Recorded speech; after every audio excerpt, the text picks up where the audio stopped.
Então, bom dia a todos, né? Nós teremos hoje, dentro do planejamento do nosso curso de leucemia mieloide aguda, um aspecto que eu considero fundamental na discussão do tratamento do doente com LMA, que é o transplante de medula óssea. Por quê? Tirando os indivíduos com leucemia promielocítica, né, que é a LMA-M3, né, com a translocação 1517, com a mutação do PML-RAR, os outros pacientes que a gente estratifica em baixo risco, risco intermediário ou alto risco pelo leuquimia-NET, uma das possíveis estratificações, eles, com tratamento quimioterápico somente, né, o tratamento clássico que a gente vem fazendo ao longo desses últimos aí, quase 49 anos, que é o 7+3, ele só tem em torno, nos melhores centros, de 25% de cura, né? Então, você acaba tendo que... o transplante ele é um diferencial muito grande. E todo esse processo, a Sara vai mostrar, quando se pensa em transplante para um doente desse, tem que se pensar desde a primeira vez que você atende e que você faz o planejamento daquele indivíduo. Então, e os resultados com transplante, por exemplo, no hospital universitário, a gente tem 63% de sobrevida em 2 anos e 54% em 5 anos, 5, 6 anos. Então, muda completamente o prognóstico. Sara, por favor. Bom dia a todos. Meu nome é Sara, eu sou residente de TMO do HUWC e hoje a gente vai dar um panorama assim mais geral de como acontece o transplante na leucemia mieloide aguda e ao final a Marília vai apresentar um caso clínico de transplante realizado em um paciente nosso do serviço. Então, nos últimos anos, nós tivemos uma série de avanços no transplante de células tronco-hematopoéticas, mas também, antes disso, no tratamento da leucemia mieloide aguda. Então, a gente teve a aprovação de novas terapias, principalmente focadas em terapias-alvo, tivemos crescente experiência clínica dos centros transplantadores e também dos centros de oncohematologia, e por que não falar uma crescente melhora também nos nossos recursos diagnósticos. A gente consegue refinar cada vez mais diagnóstico citogenético e biomolecular. E isso tem um impacto muito grande na nossa terapêutica. Então, a gente tem aumento nas taxas de resposta, principalmente nos pacientes mais idosos. Vocês vão ver que a gente comenta muito sobre pacientes mais idosos, porque é uma tendência de envelhecimento da população e também porque a minha faixa etária de leucemia mieloide aguda já não é de pacientes tão jovens. Então, com tudo isso, eu tenho perfis mais seguros de tratamento, são aqueles pacientes que conseguem tolerar melhor a quimioterapia, com perfis de menos toxicidade. Então, aquele paciente que antes chegava ao transplante já politratado, com múltiplas comorbidades, às vezes sem status performance para ser submetido ao TMO, agora consegue chegar em uma condição geral melhor. Outra mudança que nós tivemos foi a utilização mais frequente de doadores alternativos. Então, hoje em dia, a gente tem uma possibilidade maior de transplantes haplidênticos, com grandes melhorias nos últimos anos. Isso torna mais fácil encontrar doador, principalmente doadores mais jovens. Quando eu falo de um paciente mais idoso, que eu vou procurar entre os irmãos, por exemplo, o mais comum é que os irmãos também sejam mais idosos. E a gente sabe que a idade do doador também impacta em resposta pós-transplante. Então, a tendência é que, se eu não conseguir um bom doador aparentado, um bom doador não aparentado, eu posso sempre lançar mão de algum doador haplidêntico. Isso também tem sofrido um grande impacto das melhoras de profilaxia contra a GVHD dos últimos anos. Então, a gente tem um paciente com uma qualidade de vida também melhor no pós-transplante. Lembrando que, como o doutor Fernando comentou, a indicação tem que ser feita preferencialmente no momento do diagnóstico. Então, na hora que eu faço o diagnóstico de uma leucemia mieloide aguda, tentar buscar o máximo possível a estratificação de risco, seleção de doadores e avaliar status performance, tentar prezar pelo melhor status performance do meu paciente. Então, no momento que eu tenho diagnóstico de LMA, já começar a fazer o meu planejamento também de TMO. E nos últimos anos, então, o que a gente teve foi uma melhora progressiva em questão de diagnóstico. A gente tem o European Leukemia Net, que está sempre refinando mais a estratificação de risco, com as últimas mudanças recentes, que eu acho que já foi tema das aulas dos meninos também. Isso faz com que a leucemia mieloide aguda, na verdade, seja uma doença com infinitas possibilidades e que nos permite que a gente consiga individualizar cada vez mais o tratamento, principalmente quando a gente fala em terapia-alvo. Esse meu avanço em diagnóstico também acaba levando a melhorias no tratamento e, com o passar do tempo, o TMO também evolui seguindo a mesma tendência. Então, a gente tem aqui uma linha do tempo de evolução do TMO, e a gente vê que, quando separa indicações do TMO entre os autólogos e alogênicos, o número maior de indicações ainda é do autólogo, mas dentre os alogênicos, a leucemia mieloide aguda está aqui bem presente, que a gente vê essa segunda coluna em azul. Esses dados foram retirados do site do CIBMTR e, ao longo da apresentação, eu vou mencionar alguns outros dados deles também. Então, quando a gente seleciona aqui só entre os halogênicos, a gente vê que a leucemia mieloide aguda ainda está como primeiro lugar de indicações, com uma tendência a aumento progressivo nos últimos 20 anos. Então, comparado com 2000, que eu tinha mais ou menos cerca de 1.000 transplantes indicados por LMA, hoje em dia esse número chega a quase o dobro. Em que momento eu encaminho o paciente? Como a gente comentou, é importante fazer uma boa estratificação de risco. Pacientes com risco intermediário e pacientes com alto risco, idealmente transplantar em primeira remissão, sempre ponderando doador ideal, o melhor doador que eu obtiver, e mortalidade relacionada ao transplante.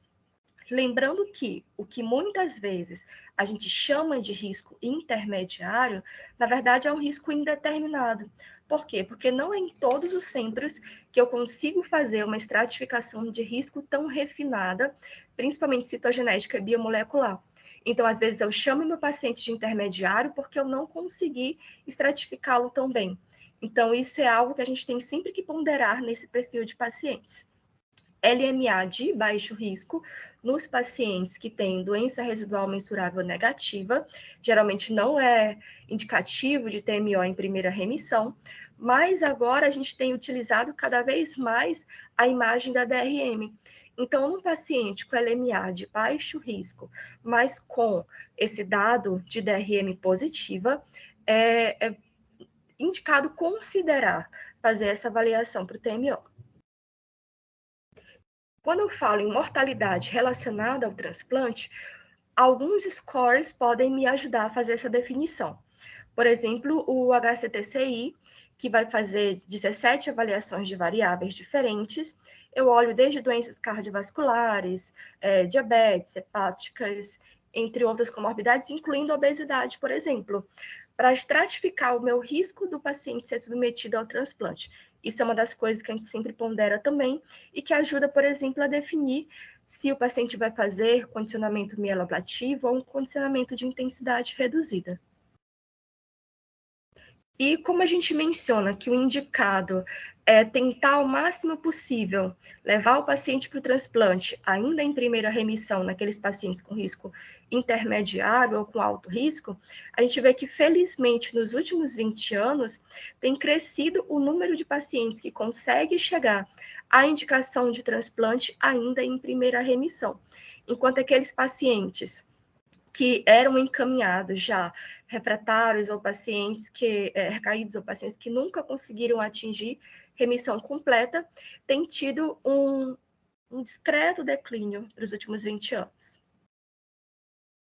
E quando a gente fala em DRM, a DRM para leucemias linfóide já era um pouco mais estabelecida, mas ao longo do tempo, na LMA, ela também tem se mostrado um elemento-chave muito importante, tanto nas estratégias de tratamento quanto de indicação para transplante de medula óssea.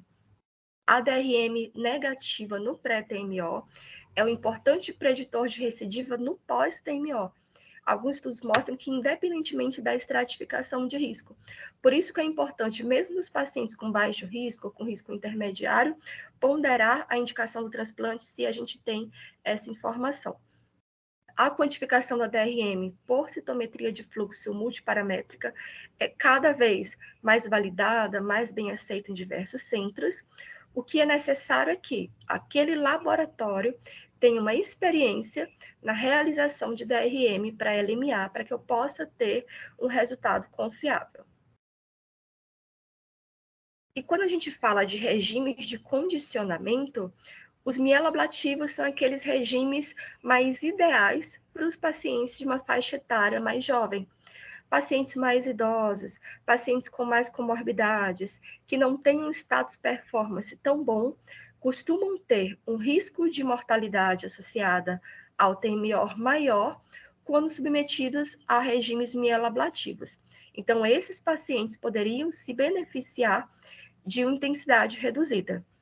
Quando a gente compara mieloablativo e intensidade reduzida, o RIC tem menor toxicidade, embora possa ter maior chance de recidiva de doença.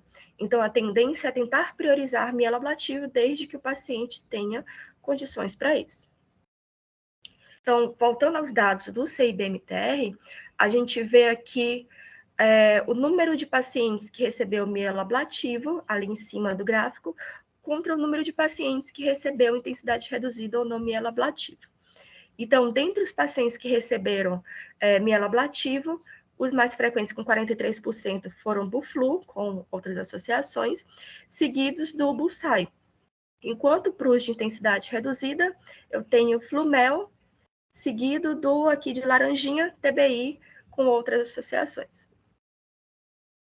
E quando eu falo de seleção de doadores, nós vimos que agora nós temos mais possibilidades de realizar um transplante seguro com o uso de doadores alternativos. Os últimos estudos já têm mostrado resultados mais semelhantes, quando eu falo de não aparentado com 10 em 10, e pacientes aparentados. E o uso da ciclopós, com associação de outros imunossupressores, tem sido um aliado muito importante na profilaxia de GVHD, que me permite utilizar esses doadores alternativos com maior nível de segurança e com menos comorbidade para o paciente no meu pós. O transplante haplidêntico ainda é uma boa alternativa na ausência de outros doadores possíveis, principalmente quando eu não quero, às vezes, como eu posso explicar? Às vezes o tempo de demora que eu levaria para procurar um doador não aparentado ou para preparar um doador aparentado, acabaria compensando mais utilizar o meu haplo também. Então, aqui, nos dados do CIBMTR, também considerando os últimos 20 anos, a gente tem o perfil de utilização dos doadores. Então, eu tenho o haplo ali embaixo em verdinho, com aumento progressivo. Aqui em azul, eu tenho os aparentados, e laranja a gente vê um aumento progressivo dos não aparentados. A sobrevida entre os tipos de doadores, a gente vê que varia muito com o momento da indicação, que é aquilo que nós já comentamos também. Então, aquele paciente, independentemente do tipo de doador, que é encaminhado oportunamente, ainda em primeira remissão, se sai muito melhor do que aqueles em segunda remissão, ou recidivas, ou aquele paciente que nunca chegou a alcançar a remissão completa. E mantém um perfil similar nos haploidênticos e dos não aparentados também. E o que a gente vê, no geral, é que nos últimos anos, a gente tem uma sobrevida maior dos pacientes submetidos ao transplante de LMA.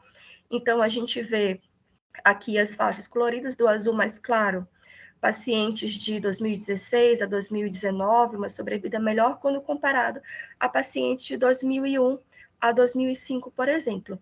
Isso se mantém tanto para os pacientes mais jovens, quanto para os pacientes com a idade maior ou igual a 18 anos.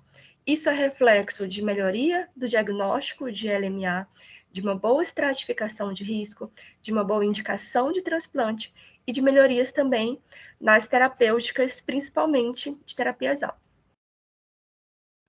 E quando a gente fala em transplante em leucemia mieloide aguda, a gente sempre tem que mencionar também transplante no paciente idoso.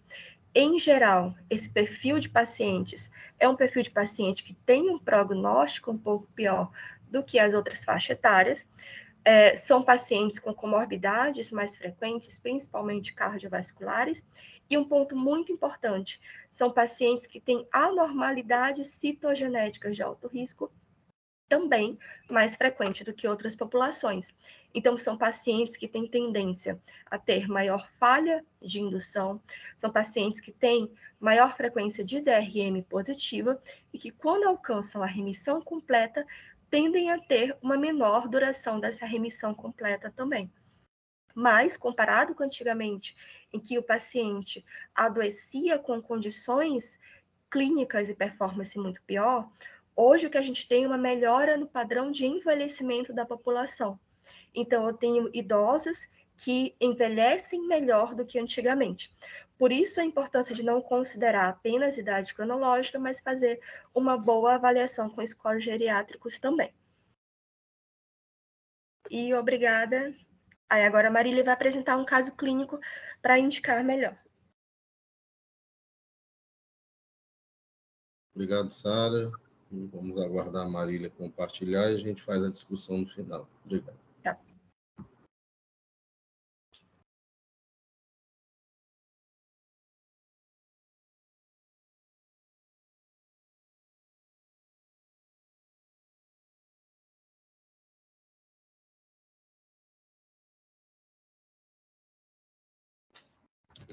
Tá aparecendo a tela, bom dia. Tá sim, Marília. Bom dia. Bom dia a todos, meu nome é Marília de Oliveira Bringel, sou residente do 2º ano de hematologia e hemoterapia e, dando seguimento à aula da Sara, eu vou apresentar um caso clínico de um paciente do Hospital Universitário Walter Cantídio, que foi submetido a transplante de células-tronco hematopoética por leucemia mieloide aguda. Pois bem, a história clínica. Trata-se de um paciente masculino, RJS, de 58 anos, aposentado, ex-representante de vendas, natural de Mossoró e procedente de Itapipoca. A queixa principal dele era palidez e falta de ar. Ele refere que por volta do dia 26 de abril de 2021 foi percebida pela família uma palidez cutânea, evoluindo com dispneia progressiva, palpitações e dor torácica, em aperto que cedia com repouso, ou seja, uma síndrome anêmica. Procurou atendimento médico na UPA em 3/5/21 e foi diagnosticado com uma anemia severa e realizou 4 hemotransfusões na UPA. Posteriormente, foi encaminhado para a Santa Casa de Misericórdia de Fortaleza, já no dia 15, onde viram uma leucose aguda, anemia e plaquetopenia. Ainda na Santa Casa, ele evoluiu com episódios febris e com necessidade de múltiplas transfusões. Nesse hospital foi realizado um mielograma, na verdade foram realizados 2 mielogramas, pois o inicial foi hemodiluído, com uma suspeita de leucemia mieloide aguda. Dessa forma, foi encaminhado para o hospital de referência, aqui para o Hospital Walter Cantídio, no dia 21, para investigação e suporte hematológico. Na admissão, ele se encontrava estável, hemodinamicamente, eupneico, normotenso, aceitando bem a dieta, com uma queixa de disúria e persistência da febre, e negava sangramentos. De antecedentes, ele tinha um diabetes tipo 2 não tratado, obesidade estágio 2, um câncer de pele prévio com excisão em 2008, sem outras comorbidades e alergias. Ele era etilista social e ex-tabagista, sem doenças hematológicas na família. Quanto ao exame físico, o estado geral dele era bom, estava lúcido orientado, cooperativo, anictérico, acianótico, afebril. O que chamava a atenção no exame geral é que ele estava hipocorado 2 cruzes, no cabeça e pescoço não tinha nenhum linfonodo palpável, aparelho cardiopulmonar fisiológico, assim como o abdômen, e nas extremidades eram observadas petequias nos membros inferiores. As condutas iniciais foram solicitação de exames admissionais, incluindo sorologias, urinocultura devido àquela queixa de disúria, vigilância glicêmica, foram mantidas as profilaxias já iniciadas com a ciclovir e Bactrim, realizados exames medulares e mantido o Tazocin. Os exames que ele trouxe, ele veio com RT-PCR para COVID-19 positivo do dia 19 do 5, porém ele é no paciente assintomático. Esse exame foi realizado apenas para questões de transferência. Tinha um K39 não reagente e uma tomografia de tórax com estrias periféricas bilaterais e uma espondilose dorsal. Esse é o primeiro mielograma que foi realizado.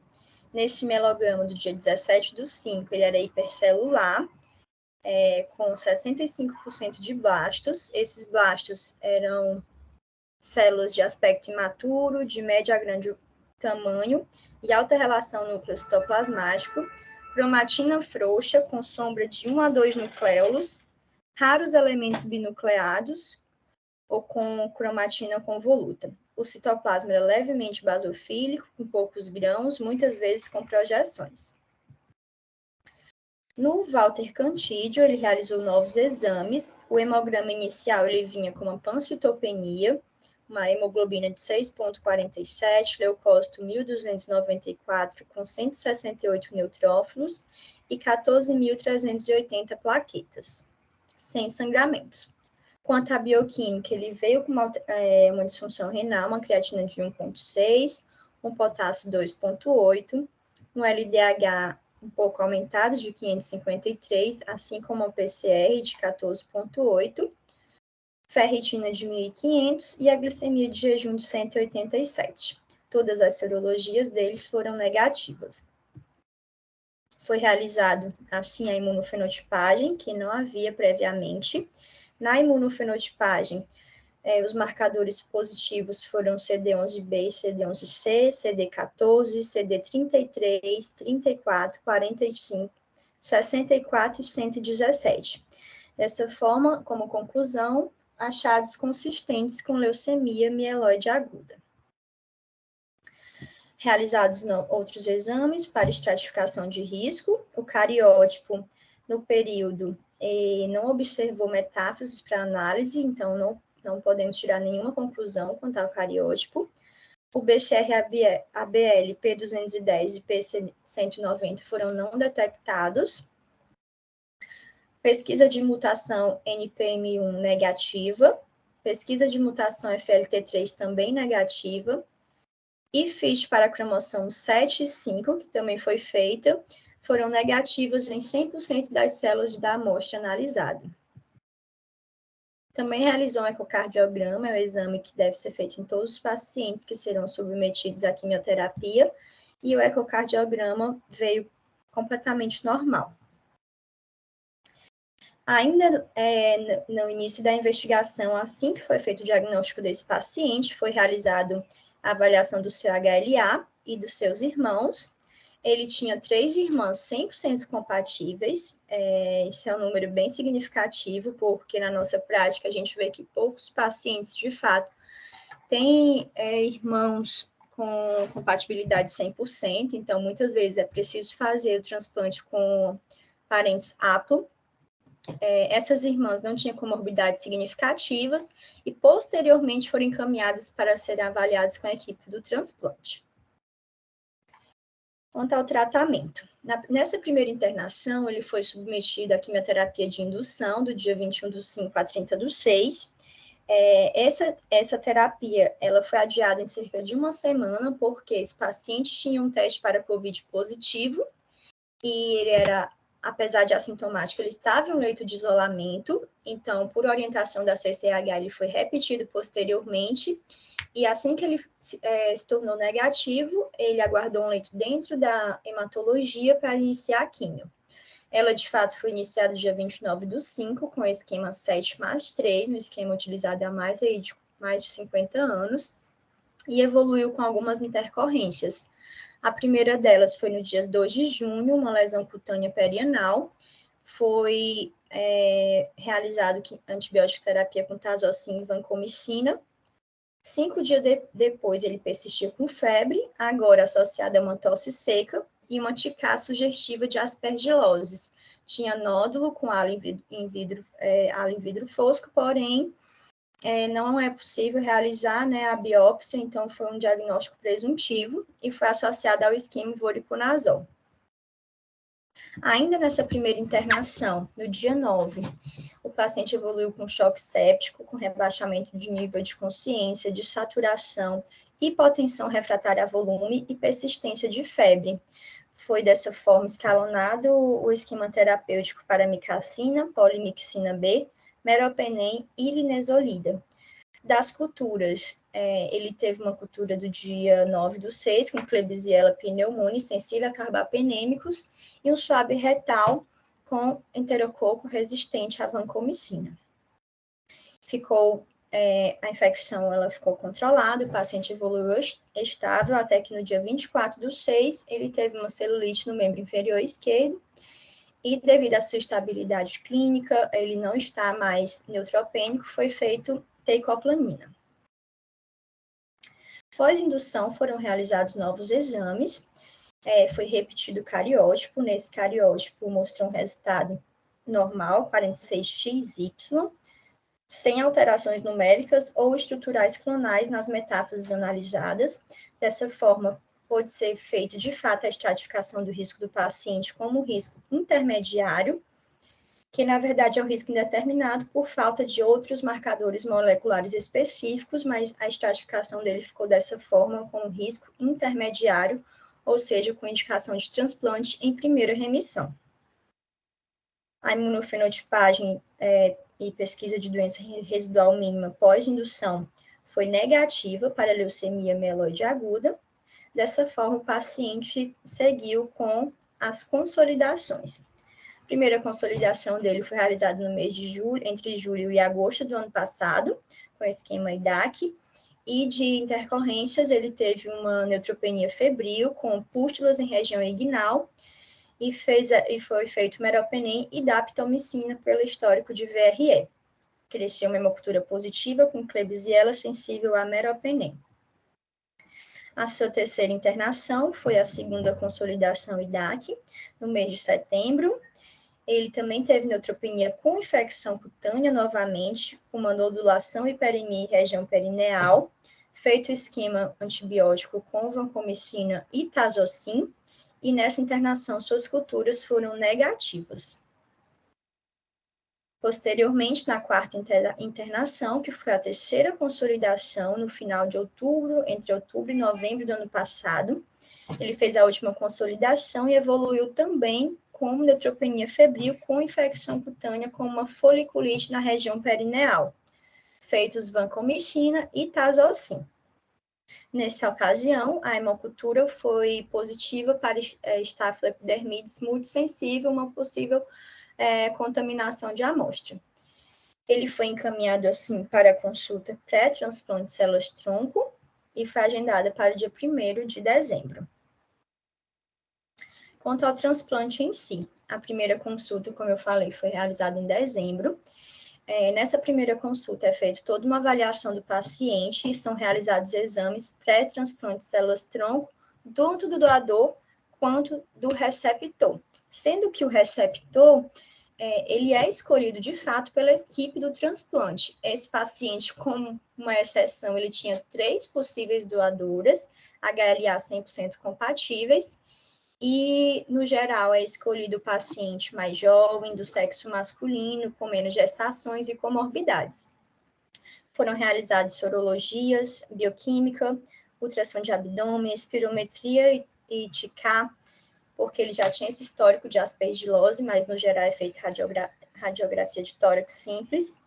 Realizado também um ecocardiograma transtorácico e eletro, e avaliação odontológica. Após feitos todos esses passos, o paciente ele estava apto a seguir com o transplante, assim como a sua doadora. E se deu esse transplante na sua 5ª e última internação, que foi pouco tempo após essas consultas, porque, apesar dele ter ido para a primeira consulta só em dezembro, Vários dos exames já estavam sendo realizados durante a internação, solicitados pelos residentes, e toda a equipe do transplante já estava ciente desse caso. Então, o transplante dele foi rápido, ele já internou nesse mesmo mês de dezembro, com o status dele era remissão completa, pós a indução e 3 consolidações com uma DRM negativa, fez um transplante de células-tronco halogênico aparentado, que é sempre uma primeira opção, mas em muitos casos, como a Sara bem falou, é necessário fazer um transplante haploidêntico, quando não se tem esse doador 100% compatível. Em relação à incompatibilidade, eles tinham incompatibilidade ABO maior, o receptor era O positivo e a doadora A positivo. Ela era feminina e a fonte das células-tronco foi sangue periférico, sendo que também pode ser medula óssea, mas por falta também do kit, de outras condições, os últimos têm sido feitos mesmo por sangue periférico no serviço. O condicionamento feito foi o Buflo-Ric. Esse paciente fez uma intensidade reduzida por menor risco de toxicidade, porém tem uma maior chance de recidiva. Essa escolha foi devido às infecções prévias e uso de diversos antibióticos de alta potência. Profilaxia de doença do enxerto contra hospedeiro foi feita com ciclosporina e metotrexate.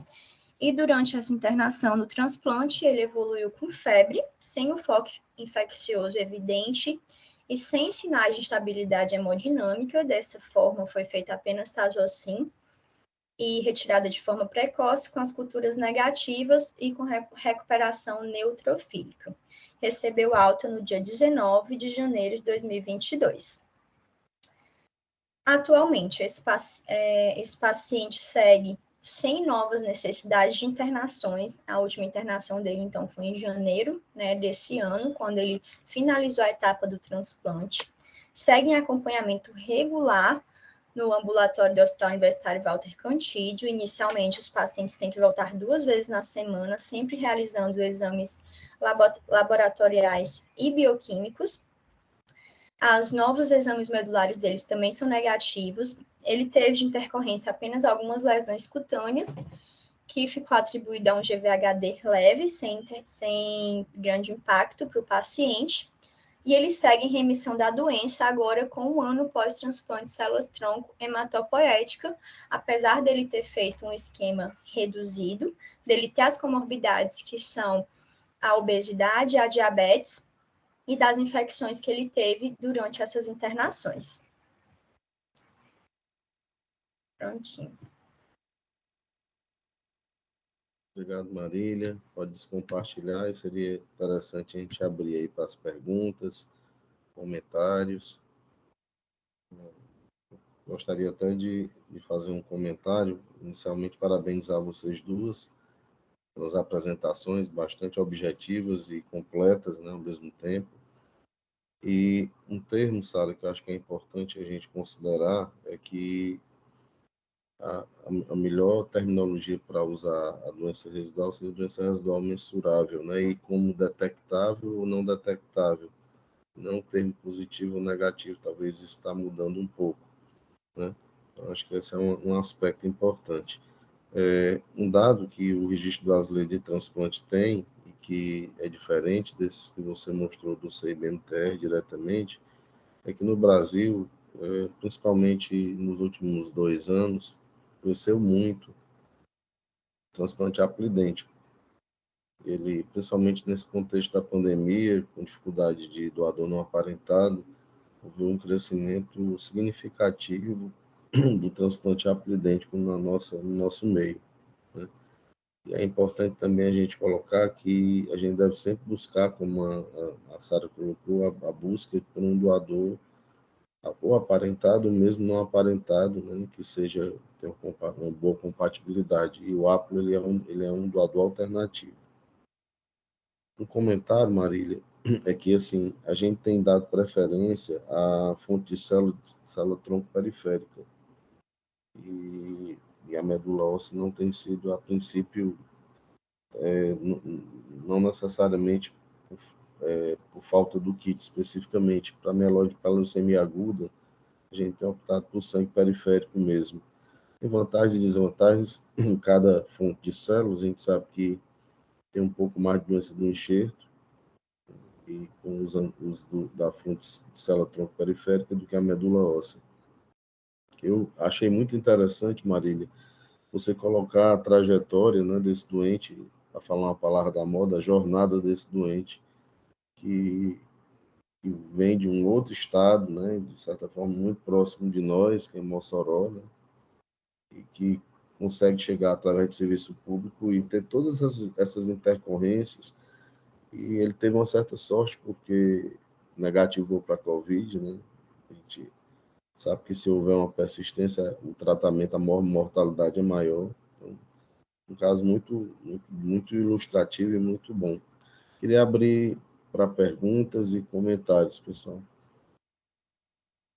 Eu fiquei na dúvida, quando a Sarinha falou na apresentação, que uma DRM negativa, ou seja, não detectável, pré-transplante prediz recidiva, seria positiva, né? É positiva. É detectável. Na verdade, vamos usar o termo detectável e não detectável. Duas coisas que a gente tem que ter bastante cuidado. DRM é doença residual mensurável, né? Uhum. Então, não precisa ser a tal da doença residual mínima, né? Que se usava conceitualmente antes. Porque vai desde a citometria multiparamétrica até análises moleculares, né? Tem publicações desse ano mostrando que mesmo o NGS Flow, né, que é uma associação da citometria com o sequenciamento, a padronização da doença residual mensurável, ela é muito boa com a citometria multiparamétrica. Como acho que a Sara comentou, que na LLA está muito bem estabelecido, com os times corretos da coleta e tudo. Na leucemia mieloide aguda, é fundamental que a gente tenha o perfil da imunofenotipagem do diagnóstico para que o citometrista possa fazer uma comparação. Então, nesses últimos, aí, digamos, 2 anos, junto com a doutora Juliana, a doutora Mabel e o time lá da citometria, lá do EMOSSE, a gente tem tentado padronizar isso no nosso centro, né? Porque, como você bem colocou, tem um dado que eu acho que é muito importante. Se você tem uma doença residual mensurável, mesmo no indivíduo de baixo risco, após o tratamento, vale a pena discutir transplante de medula óssea. O que eu tenho visto, isso me angustia muito, é que os pacientes considerados de baixo risco pelo leuquimia NET, e aí a Marília colocou muito bem, que nem sempre esse baixo risco é verdadeiro, né? Porque apesar de que a gente tenha acesso até a um número bastante razoável de exames, né? A gente tem feito FLT3, a gente tem feito BCRBL, a gente tem feito NPM1, a gente tem feito cariótipo, a gente tem feito FISH para 5 e 7, quando pensa em LMA secundária, mas isso não é absolutamente suficiente para você ter certeza dessa classificação. Então, esses doentes que recaem de baixo risco, quando eles recaem, a capacidade de resgate nossa não é muito boa. Então, isso tem me deixado muito, assim, sempre me preocupa, é algo que me preocupa muito e eu discuto bastante isso com os meninos no transplante. Então, acho que essa opção de você ter uma DRM detectável, essa informação, melhor dizendo, detectável após o tratamento, no indivíduo, a gente deve pensar em, mesmo nesse indivíduo de baixo risco, inclusive esse dado vai sair agora no nosso consenso da Sociedade Brasileira de Transplante de Medula Óssea. E vai estar essa informação na nossa atualização, que é um dado novo, né? É um dado novo e que eu acho que pode beneficiar. Eu queria pedir para os residentes, o Paulo, fazer um comentário sobre as aulas, por favor, Paulo Henrique.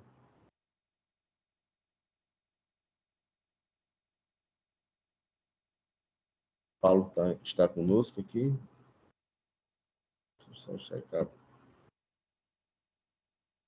Tô, professor, porque eu estava com dificuldade aqui no microfone. Tá me ouvindo? Estou ouvindo bem, Paulo. Bom dia. Bom dia a todos. Primeiramente, queria parabenizar, né, a Marília e a Sara pela excelente apresentação.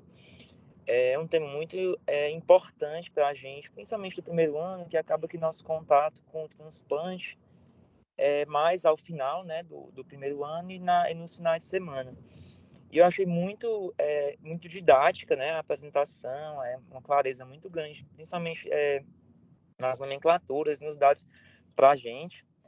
Me chamou muita atenção realmente esse dado da estratificação de risco, a importância da gente estratificar os nossos pacientes com LMA, que apesar de a gente já ter evoluído bastante na pesquisa de mutações, né? Hoje em dia a gente descobriu que o Emos tem muito mais fichas para várias translocações que a gente até então não conhecia, então isso foi um dado muito positivo, e que assim, a gente tem que tomar realmente muito cuidado com esses pacientes ditos risco intermediário, né, baixo risco, porque às vezes a gente não tem a disponibilidade de uma investigação tão ampla e esse paciente, dado a indisponibilidade, poderia vir a ser um alto risco, talvez, e necessitar de transplante. Então, assim, esse desenvolvimento, essa necessidade faz a gente crescer cada vez mais para a melhoria e o setor de transplante aqui do hospital é um setor que só cresce, muito organizado, e assim, está sendo uma experiência muito positiva ter contato com esse tipo de coisa que a gente não tinha tanto, né? Para mim foi muito interessante a aula. Parabéns. Eu acho que talvez uma das mensagens principais, viu, Paulo, e que a gente vem... às vezes eu repito igual um mantra, e às vezes fico me sentindo meio repetitivo mesmo, mas o tempo entre que você atende o doente, que você exemplifica, né, que de fato estratifica melhor esse doente e localiza doador, então tudo isso faz uma diferença muito grande. Então, esse paciente teve muita sorte, né, porque a gente sabe que nas famílias é em torno de 25% a chance aí de achar um doador aparentado. Ele tinha três doadoras, a gente pôde escolher de alguma forma, né?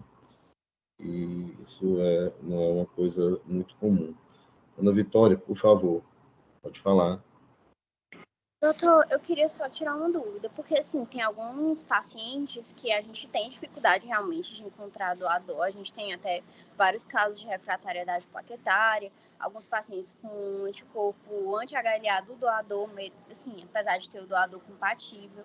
E eu estava lendo sobre o transplante de cordão, que o senhor tinha até citado para alguns pacientes. Aí eu vi que tinha menor risco de GVHD, apesar de um maior tempo de enxertia, e eu queria perguntar ao senhor quando é que eu escolho, é só quando eu realmente não encontro outros doadores, ou tem alguma situação que eu dou preferência, que a gente não tem contato aqui, né? Seria importante a gente falar o contexto, né, que a gente discutiu isso.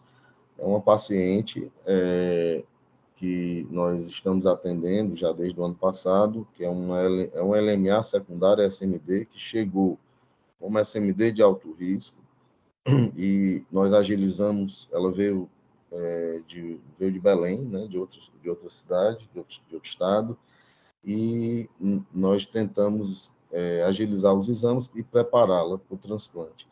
Nós iniciamos selecionando os doadores, e veio uma irmã que era compatível, mas que ela tinha, o que a gente tem feito, é o chamado pesquisa de anticorpos contra o dono específico antibário, contra o doador, tá? A paciente, inclusive essa paciente tem uma coisa que eu acho que é muito importante, ela é multípara, né? Ela teve 7 gestações, quer dizer, ela é um paciente com a imunização alta, né? Um dado, pessoal, que é um dado que muita gente esquece, né? E que eu gosto muito de lembrar, que é a história da transfusão desleucotizada e irradiada. Infelizmente, no nosso Brasilzão aí, o grande Brasil que nós temos, isso não é que para nós no Ceará é algo corrente, é algo corriqueiro, né? Pela excelência da hemoterapia do hemócio, né? isso é inegável, né? Isso é um pilar fundamental desse transplante de medula que nós temos, porque desde a coleta, a criopreservação e a transfusão propriamente dita, né? Observem que esse dado ele pode ser um divisor de águas. Então, essa paciente não pôde usar a irmã como doadora, e aí, no caso, nós selecionamos um filho, que era jovem, né? O filho podia fazer um ápulo, mas ela também tinha anticorpos contra o filho, tem anticorpos contra o filho, tá? E aí nós a inscrevemos no REREM e encontramos um doador não aparentado. Ela tem um nível, eu nunca tinha visto isso, tá? Um nível de anticorpos tão elevado contra esse doador não aparentado que inviabilizou a possibilidade do transplante. E o transplante de sangue de cordão, no nosso país, melhor dizendo, né, ele teve aí seu, digamos assim, seu apogeu na década de 90, né, foi muito importante, mas automaticamente o transplante ápulo foi substituindo essa modalidade de transplante. Porque as células do cordão é uma célula mais imatura, né, uma célula em que você tem menos imunorreatividade, e foi movido por isso que no começo dos anos 2000, nós montamos o banco de cordão de sangue umbilical e placentário do Hemócio. É algo muito importante para nós, em termos de desenvolvimento técnico-científico, porque isso veio junto à melhoria do próprio transplante. Mas, do ponto de vista prático, um transplante de sangue de cordão se adequa muito bem para transplantes pediátricos, né? E mesmo assim, a experiência do ápulo no pediátrico hoje, ela suplanta o cordão, tá? Eventualmente, você pode usar cordão quando você, na pediatria, quando você não tem muito tempo hábil, né? E aí você tem sempre que raciocinar na relação proporção, peso, volume, né? Então, um cordão nem sempre se adequa para um transplante em adultos. Muitas vezes a gente precisa usar um duplo cordão.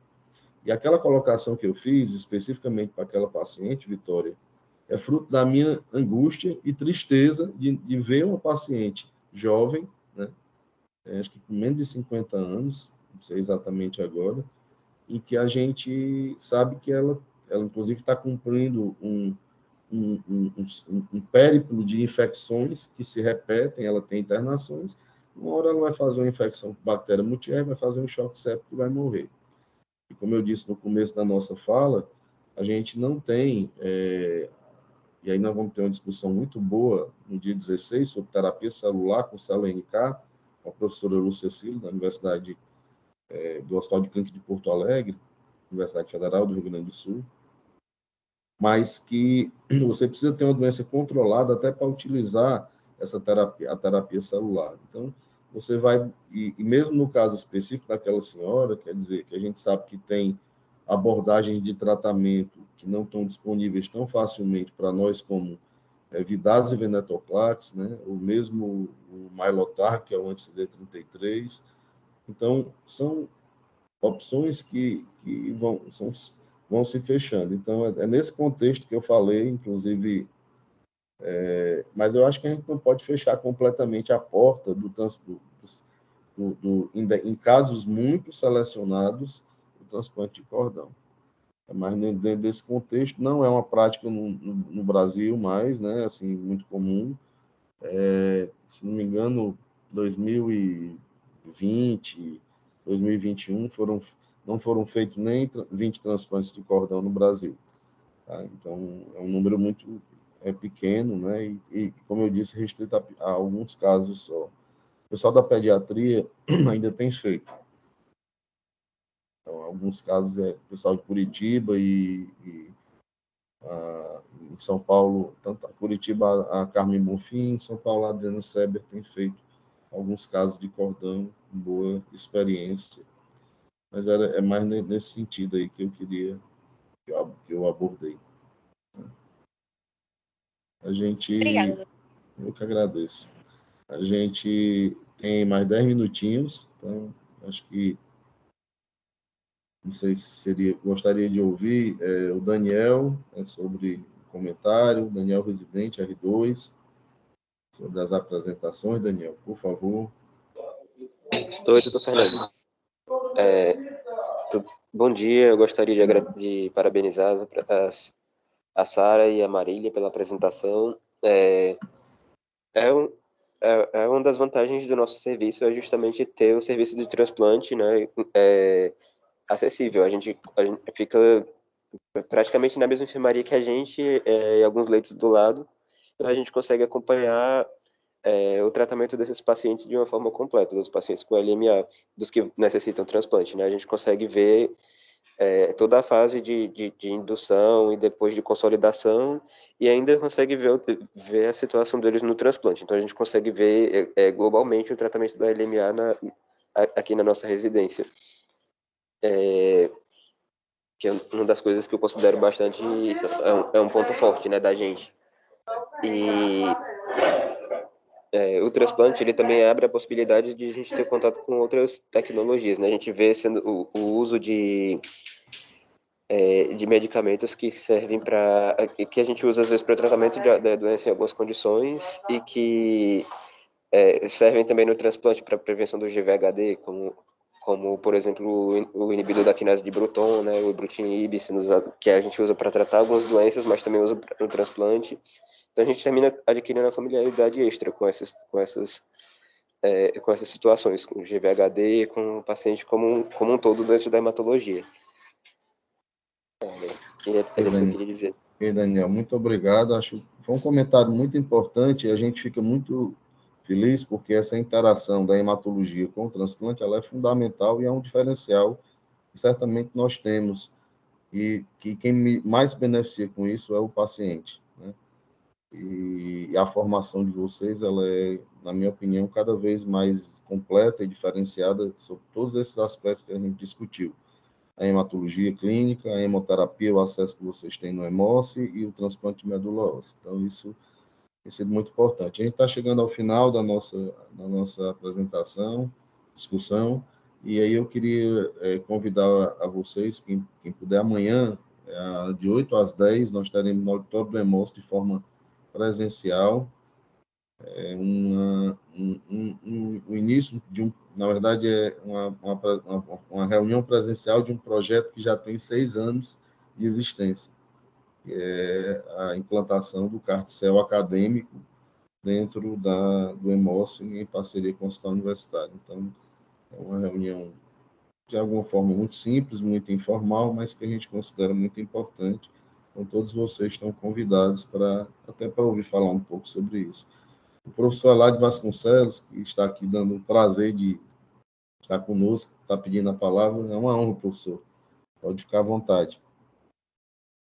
Caríssimo, você fez uma equipe fantástica, que alongará a sua vida profissional, a deles também, e abrirá o espaço cerebral em todos os meninos que lhe cercam. Parabéns por tudo. Só quero pedir que você converse com as meninas. Quando ela for apresentar, por exemplo, ela apresentou um gráfico em pizza. Eu não sei, eu não consegui ler. Se não era possível você pegar isso estatisticamente e subdividir em colunas, mesmo que fiquem paralelas, gráfico de barra, alguma coisa que você possa mostrar com mais clareza.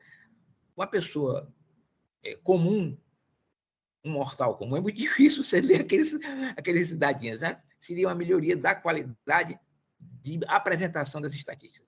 No mais, eu estou feliz em poder participar. Esses meninos sabem quanto que um velhinho está absorvendo de bom no convívio com vocês, através dessas aulas que eu assisto. Obrigado por tudo, por tudo, por tudo. Doutor Aládio, muito obrigado pelo comentário e é uma bondade sua aí, e a gente sabe de todo o seu trabalho, da qualidade aí que o senhor desenvolveu e desenvolve até hoje. Então, a gente fica muito feliz de ter o senhor conosco, tá certo? E eu desejo a todos um bom resto de dia e quem puder amanhã comparecer será bem-vindo, ok? Muito obrigado, parabéns Marília, parabéns Sara, bom estágio aí em Curitiba. Um abraço. Obrigada, chefe. Obrigada, doutor. Tchau, tchau. Bom dia a todos. Tchau, tchau. Obrigada.